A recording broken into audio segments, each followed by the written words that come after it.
it's the I have the stuffy boardroom meeting tomorrow. Yeah, I'm excited for you. Really? Yeah. I'm genuinely anxious, man. Like, the guy called and he was like, "Hey, looking forward to our meeting, and just see you then," and all this stuff. And the words he was using, I'm like, "Oh, great, look forward to it too." You don't always talk like this, do you? Because it was all corporate. Yeah. He was like, he laughed and just I can't be around that. I think you're gonna love it. I think it's gonna be a great time. I hear it's on 22. Is it? Oh, congratulations. The boardroom on 22. Wow. And they're feeding me too. It's like, what do you want for lunch? That's the part I'm excited. I went with the Cali sandwich with chicken. Or the Cali salad with chicken. Huh? Salad? Well, there was all salads. I was like, where's the steak salad? Oh, corporate Dustin coming through. Corporate Dustin, man. Let's do it. Hey, welcome to the Closing Beat, everybody. Happy Wednesday. How we doing? All is good?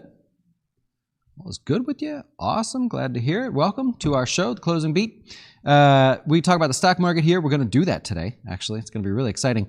Tomorrow, our Wine and Wealth class, we're actually going to go over our new, we call it All That Jazz, the ability to manage your 401ks and TSPs, HSAs, all that stuff. I'm going to kind of show you how I approach it.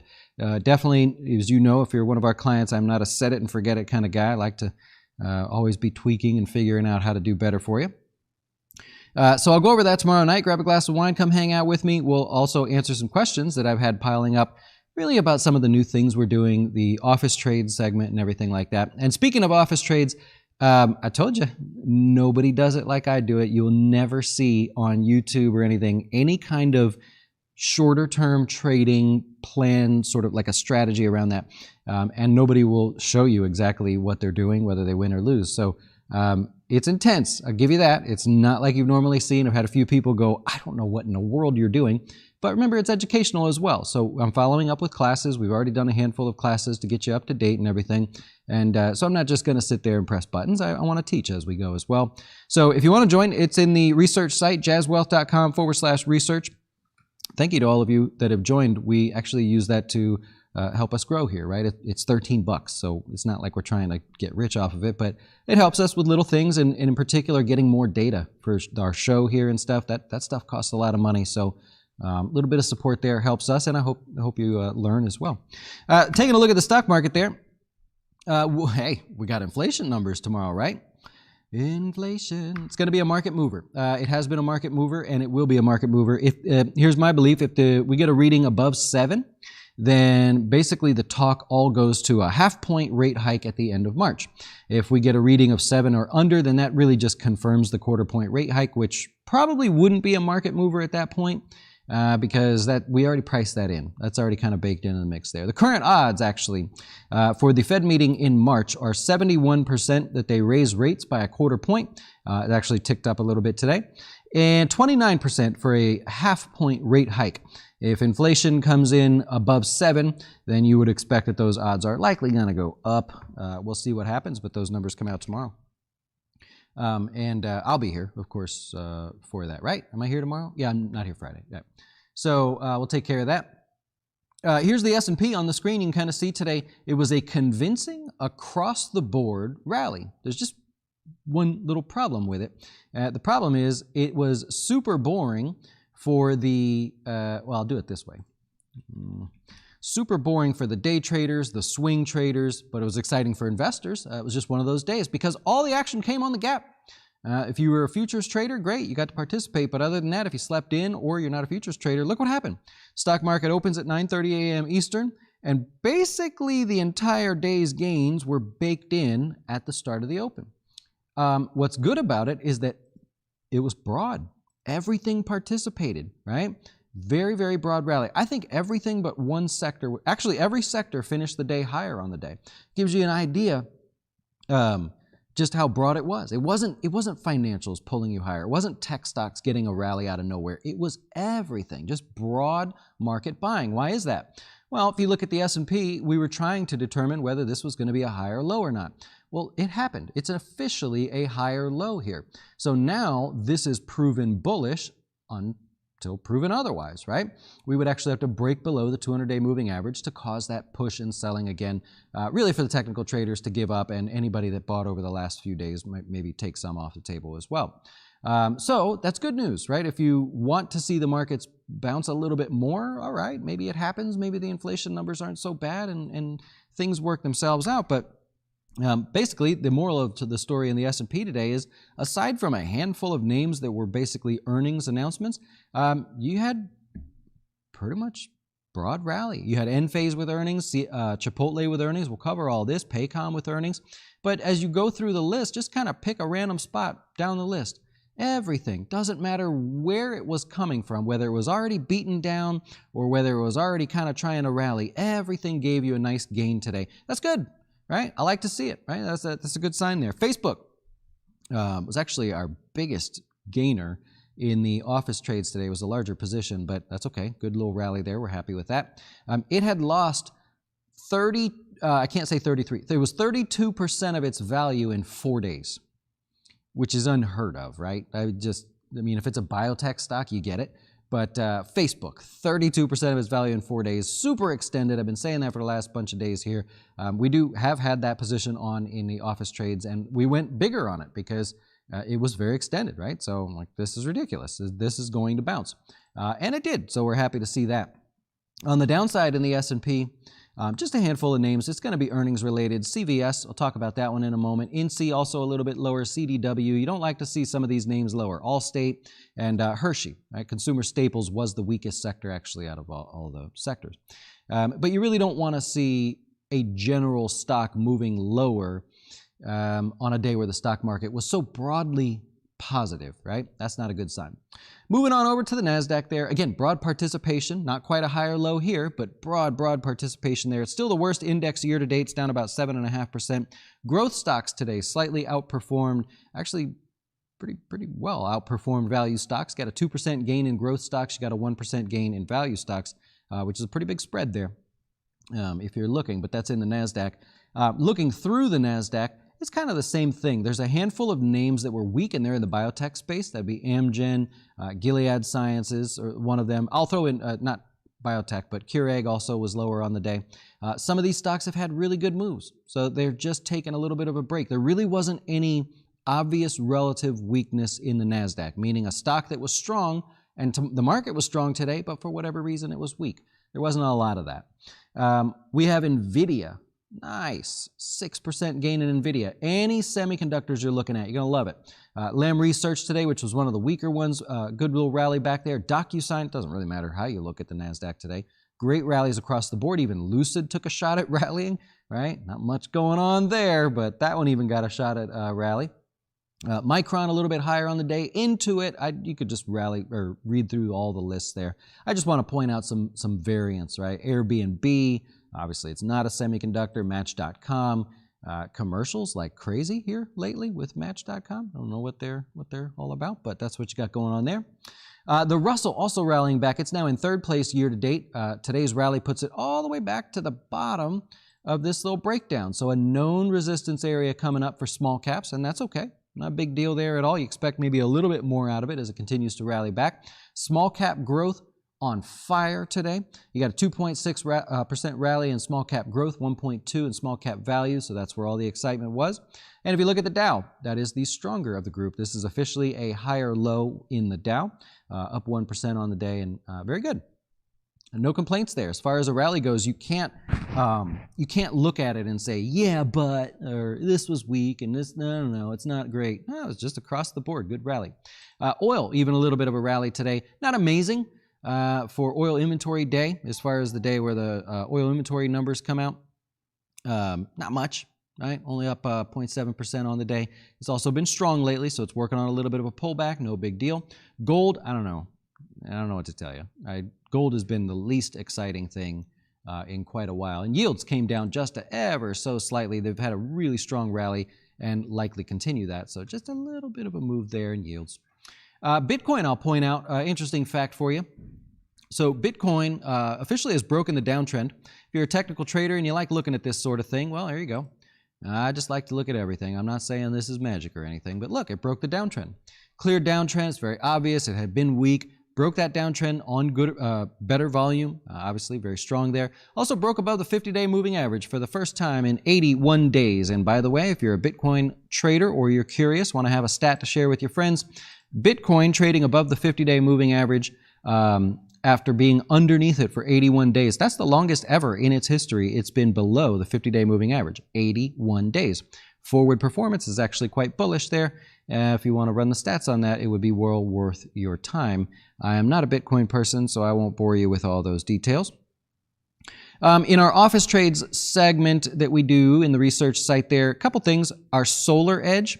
I don't know if you saw Solar Edge. So yesterday in the office trades, we said, hey, we're done with this one. We had a good rally. Let's put in an order to close out our 170 puts at $2.10. The market opened up today and the price was $124. So we killed it on Solar Edge, and that was like a 3.5-day trade. So we got rid of that one. That one's gone. We bought back our Intel puts. There you go. We bounce on Intel there, closed them out for 50. We got filled at 50 cents. Win over Y and all that good stuff there. Put on American Express. Sold the 210 calls for 210, so that's easy to remember. And then Charlie had New Relic. There it is. So Charlie wanted to break my personal rule, which is you never buy something on the first big down move. He said, nah, take a shot. Why not? Let's give it a shot here. So he sold some $70 puts on that one just to give it a shot. And not bad. He's basically flat at he is flat at the moment. He's got a $2 profit, so. That was basically all we did. We're at a position or at a point right now where we could take off a lot of stuff, but we just didn't do it, because we don't have a lot of good ideas to balance out our boat. And remember, in the office trade segment, we're not just trying to pick stocks. I'm not claiming to be any better than anybody else. I'm trying to build a portfolio of short-term trades. And then as we put them together, picture a cargo ship. A cargo ship, they put one of the containers on there, and the boat goes like this. And then they put one over here, and it goes like this, right? And then, so you got to stack them up nicely. You got to keep that boat nice and weighted and obviously moving at the right speed, which is a really general way of explaining that. But gives you a quick update on what we did there, because I do like to keep you updated. Only two new trades as far as that goes for the office trades there. And we're playing with it. We get to try some different things. 39 new highs today, 0 new lows. FinCare was the theme again there. Is that a new theme where you have healthcare and financials doing it, helping out the new highs instead of financials and energy? I don't know. But we talk about financials. American Express just thought it was a little oversold, needed and wanted to have some short positions. So like I told you, did the 210 calls there. McKesson, I say that every time. McKesson, extended here in the short term. I actually like the idea of shorting this one as well, but you have to use individual stock to do that. You'd have to just short the stock directly because the option market was pretty thin. And so I didn't do anything there, although I wanted to. Very extended. Look for that to pull back. Weyerhaeuser, there's your breakout. We just talked about this yesterday. There was a new high that did not take off and run away without you. We said, look, it's just there. My exact words were, it's going to trigger all the algorithms and all of the scanners to say, oh, it's a new high. Maybe we should buy it. What happened today? It's certainly helpful that the stock market was higher, but you got your move. There you go, breaking out. And Atmos Energy, new one. Here's a new breakout there. I didn't see this one until later today, but that one's breaking out, looking nice and strong. And most importantly, it didn't use its energy to break out. It's breaking out with the energy. That's me just pretending like I'm trying to simplify this. And Norton LifeLock. I mean, I don't know. I don't have it. I like looking at this stuff. Another new high. This is incredibly extended here. I have no idea why. I just came up on the list. I was like, I'll point it out, but I'm not going to pretend like I did something with it there. Okay, stocks in the news, then I'll take your questions if you have any, and I got to get out of here because got a series of stuffy meetings to deal with, but I'll keep the hoodie on and just be myself, I guess. But Enphase, this is the reason that Solar Edge got its boost today and helped us close that position. Earnings and revenue just better than expected. 17% revenue growth. You know why? So they actually said, well, we're seeing a surge in customer demand. You like to hear that if you're investing in a company, so that's good news there. But they're seeing growth in their other, Wall Street would say, how would they say it? They're seeing growth in their other verticals. That'd be the geeky way of saying it there. And particularly what I mean is the other areas of their business, right? Not just the solar panels, but the batteries, right? Batteries are the big deal there because people are now, they got solar on their house, they've adopted this, and now they're going, it'd be pretty cool if there was a storm, if I could just keep the power in a battery and then be able to sustain for a day or 2 or 10 or whatever. And so they're seeing big growth there. Good news for them. Lyft, there you go. You got a good move in Lyft, 7% higher. Active, here, this is another lesson. Active riders missed by 6%, meaning the number of active people riding in the Lyfts there. But revenue per active rider was up 14%. Right. Is that good? Think about that. That was just like what we covered yesterday. So we have less riders, but we're making more per rider as they get in there. And there's still no freaking profit there. What's nice, though, is this is the kind of growth you'd want to see, right? Maybe less riders, but they're making more. So it's a good thing, but it's still not a profitable thing there. They really just need to bring their costs down at some point because 40% net profit margins, no bueno, right? That's how you would say it. Chipotle up 10% on the day. Sales were up 15% year over year. We expected 14.8, so a slight beat there from what I see. Margins missed slightly at the restaurant level. They know that. Their actual words were something like, we know that margins at the restaurant level look sloppy or messy or something like that. But it's their highest fourth quarter margins since 2014, so it's not horrible there. And a lot of that's thanks to price hikes. They actually had to pay more. Their labor costs were higher, as we're kind of seeing everywhere. But they said the price hikes that they were able to put in December, it was about 50 cents per item, really, it was kind of expensive. They said that offset most of our labor increase there, so they got a bit of a boost based on that news. They seem to have it rolling, man.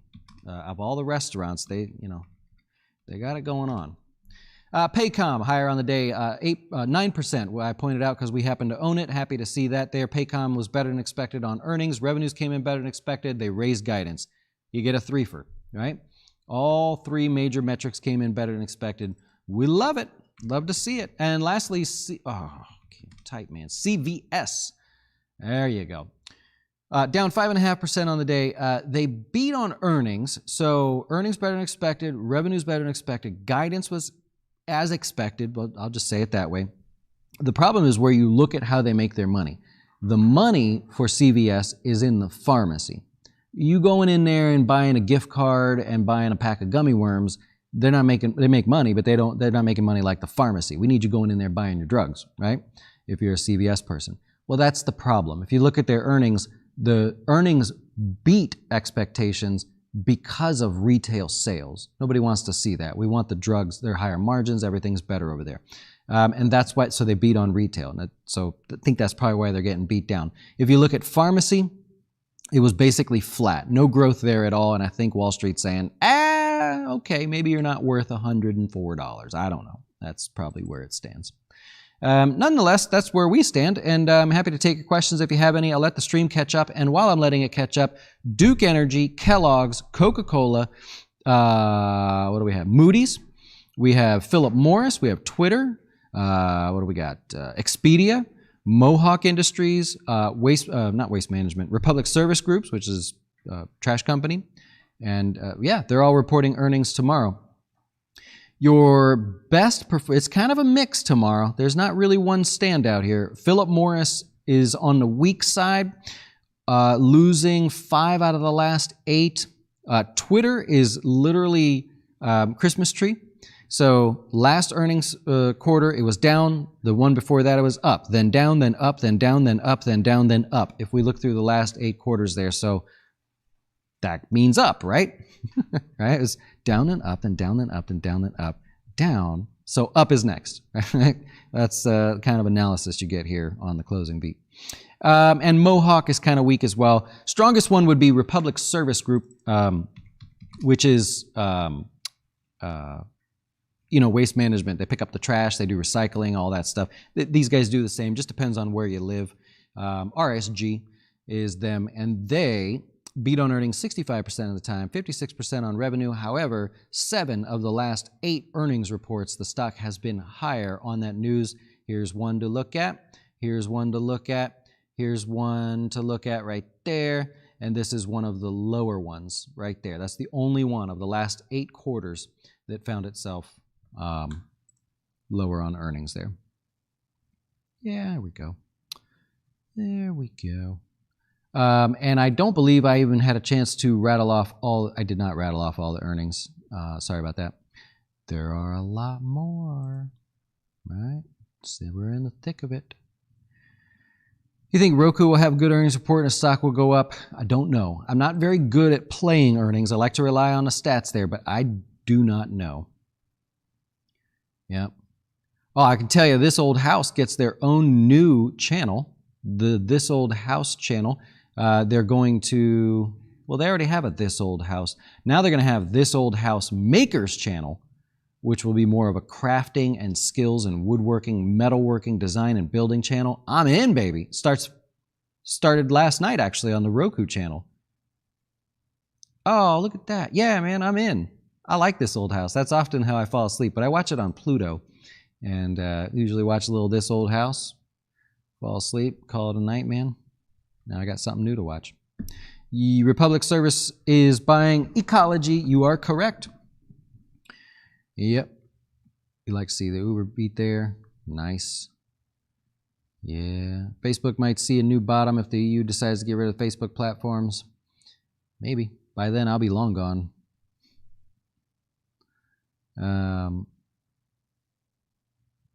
Shorting high flying and adding highly undervalued would be a smart strategy in these markets. Well, I think it's an active market. How you want to go about it is up to you. You can't say that that strategy is best because there's some people that just can't short. Right? They don't see it. It doesn't work for them. So I understand that, but being more active, it is a trader's market right now. I'll give you that. It has been for a while and likely will be through the remainder of the year. Yep. Tomorrow could be exciting. Yeah, you're right. Tomorrow could be very exciting. The inflation number, boy, it better be close. You know what I mean? We're all about tired of that. Just for fun, I say growth stocks and value stocks. What is the first name that comes to your mind under each? Nah, I can't do that. I can't make specific suggestions legally. We can talk about stocks, but I can't say like, hey, gun to your head, which stock would you buy? I get in trouble for that one. Recent SPACs I wouldn't look at. So anything under 2 days old wouldn't be something that I look at. And you've got a whole 3 days here, right? 2? What was it, third day? Let me find it. Yeah, not something I'd look at. I like to use price as at least a reference point. We don't have anything to go on here. It's just a couple days of it trading right around 680. So that's a tough one. Yeah. Facebook is still alive, man. They're still doing something over there. I'm really starting to dislike Facebook, though, because I'm not seeing my friends. I'm seeing a lot of ads, and I'm seeing a lot of, like, not reels, the short stories and stuff. I'm like, I don't really want to see that. I just want to catch up with my friends real quick and then be done with it. Yeah. Could hold here, Facebook too. It could go sideways. Yeah, I'd have no problem with that. So Facebook trying to recover, I think, continues, but there's no way, you're not going to have this big rally go all the way. It's just not going to happen. Think of what Netflix did. It's a great example, actually. Netflix had a big move on earnings. You tried at a rally, and now what? Now price is finding a new zone. That's all it is, right? So there'll be your bullish days, people that think it's going back up, and bearish days as well. But you have a big slam down move. There's always an attempt to rally and then settle in at a new zone. All I'm really playing for is the attempt at a rally. Yep. Oh, yeah. Well, I'm not going to, you give me a chance to even look at Disney. I see it at 157, 158. Yeah. So up in here. So it looks like the fun fact is coming for tomorrow there. I like it. It looks sweet. Maybe I'll give you something. I don't know. What are we going to? Y'all remember the in Magic Kingdom, the old Snow White, as a kid, it was fairly spooky ride over by Peter Pan. It was just kind of a cheesy ride, but it was Snow White, and she bit in the apple, and I was, oh my God, it's going to go wrong. Well, there was an animatronic in there, and so that ride doesn't exist anymore. It hasn't for a long time. Well, if you're riding the Seven Dwarfs mine train, I won't tell you where, but when you're riding the Seven Dwarf mine train, you'll get a second to look at it. It's not going to whiz by and you're going to miss it. But that animatronic they actually put over there, and it's a little hidden Snow White. Huh? Hey, that was from here. That was spur of the moment. There was no prep. I don't need prep for this stuff. You know what I mean? No, that's really cool, man. You love it. Oh, I'm amazed. You want to go see? I can't believe they did that. You want me to go? You would hate going to Disney with me because I'd be like, For sure. fun fact, come over here. Yeah, well, that too. Just the thought of going there also. All right. Well, we got what Buzz Killington over here. You said y'all though. Before you started that, you said y'all. That's the first time I've ever heard you say that. Y'all? Yeah. I feel like I've thrown a y'all in there every now and then. No, I've never y'all? heard you say y'all. Oh. Love it. Well, y'all better keep up because that's, you know what I mean? I just give it to you. But yeah, Disney doing well after hours. I have not had a chance to take a look and see what's going on there. Yeah, but you know I will. Hey, let me wrap it up there. I got to go do my thing. I got to do the businessman thing. And the next 2 days, like the least exciting thing you could do, I have to do. But I'll be taking care of that. Maybe I'll take some pictures just as a joke. Just to show you like, it's old Dustin hanging out in his hoodie in like a big fancy boardroom with guys with suits and ties on, just happy as can be. All right, enjoy your day, guys. Thanks for coming by. I appreciate you guys watching and hope you're learning, right? I'm not here to just tell you. I'm hopefully here to teach you. Same with the office trades, same with jazz and everything that we do.